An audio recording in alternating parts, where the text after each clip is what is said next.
قائد اعظم نے 40 سال جدوجہد کی اور آپ نے مجھے خود کہا کہ ان کو نہیں پتا تھا کہ پاکستان حاصل ہوگا یا نہیں ہوگا. اب بھی آپ 26 سال آپ کی جو یہ جدوجہد ہے اور کل شام کو ہاکی اسٹیڈیم کے اندر 13 اگست کو آپ ایک بہت بڑا جشن اور ایک جلسہ کرنے جا رہے ہیں. آپ کی کیا ایکسپیکٹیشنز ہیں اور اگر آپ اس کو کمپیئر کریں کہ قائد اعظم کے ذہن میں کیا ہوگا 1947 میں اور آج 2022 میں آپ کے ذہن میں کیا ہے؟ دیکھیں سلمان، 26 سال میں نے پولیٹکس کیا اور یاد رکھیں کہ 26 سال سے پہلے مجھے اللہ نے کرکٹ کے اندر جو عزت دی تھی وہ شاید کسی پاکستانی کو بھی نہیں دی تھی، اور پاکستان کے اندر بھی، پاکستان سے باہر بھی. تو جب میں پولیٹکس میں آیا تھا تو میرا تو کوئی 14 سال لوگوں نے مذاق اڑایا تھا کہ یہ یعنی بیوقوف ہے، یا لوگ ہنستے تھے کہ یہ کبھی بھی کامیاب نہیں ہوگا. لیکن میں آپ کو ایک چیز کہنا چاہتا ہوں کہ سب سے پہلے تو جو آج میری اس قوم کے اندر اللہ نے شعور ڈالا ہے، جو بیداری پیدا کی ہے، اگر مجھے اس 26 سال کی پولیٹکس میں جو سب سے زیادہ خوشی ہوئی ہے وہ ایک زندہ قوم کو دیکھ کے خوشی ہوئی ہے کہ میں نے پہلی دفعہ دیکھا ہے کہ میں نے عورتوں میں جو شعور دیکھا ہے. تو میں نے بچوں کے اندر، یعنی وہ جب کیمرہ جاتا تھا ہمارے جلسوں میں اور بچوں سے پوچھتے تھے تو اتنے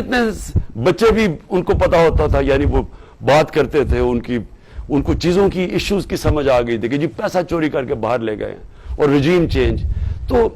یہ جو میں نے دیکھا تھا یہ میں نے کبھی پاکستان میں پہلے نہیں دیکھا، اور مجھے سب سے زیادہ خوشی اس کو دیکھ کے ہوئی کہ اقتدار کے تو بڑے مشکل 3.5 سال تھے، تو کہ وہ تو صبح سے لے کے شام تک کام ہی تھا اور کوئی یعنی وہ ایک بڑا ہی مشکل فیز تھا. لیکن خوشی مجھے اس سے ملی ہے آپ پچھلے 3 مہینے میں. اب یہ آپ کہیں کہ آگے کہ قائد اعظم کس طرح کا پاکستان چاہتے تھے. میں کل قائد اعظم کی ایک ان کی جو اسپیچ ہے اس کا ایکسرپٹ بھی سناؤں گا لوگوں کو کہ کیا یہ وجہ تھی. 40 سال انہوں نے ایک آزادی کے لیے جدوجہد کی. پہلے کوشش کی ہندو مسلم یونٹی کے ایمبیسڈر بن کے کہ ہم انگریزوں کے خلاف مل کے آزاد کریں، اور پھر جب پتا چلا کہ وہ جو کانگریس کے لوگ تھے وہ ہندوؤں کے لیے آزادی چاہ رہے تھے، وہ مسلمانوں کے لیے نہیں چاہ رہے تھے، تو تب قائد اعظم پھر مسلم لیگ کی طرف گئے اور ان کو ریئلائز کیا کہ یہ جو نریندر مودی کا ہندوستان ہے اس میں تو مسلمان 2nd کلاس سٹیزن ہے. تو قائد اعظم نے تب بھی کہہ دیا تھا، تو وہ میں کوٹ بھی دکھاؤں گا. اب قائد اعظم کیوں چاہتے تھے کہ ایک آزاد ملک بنے،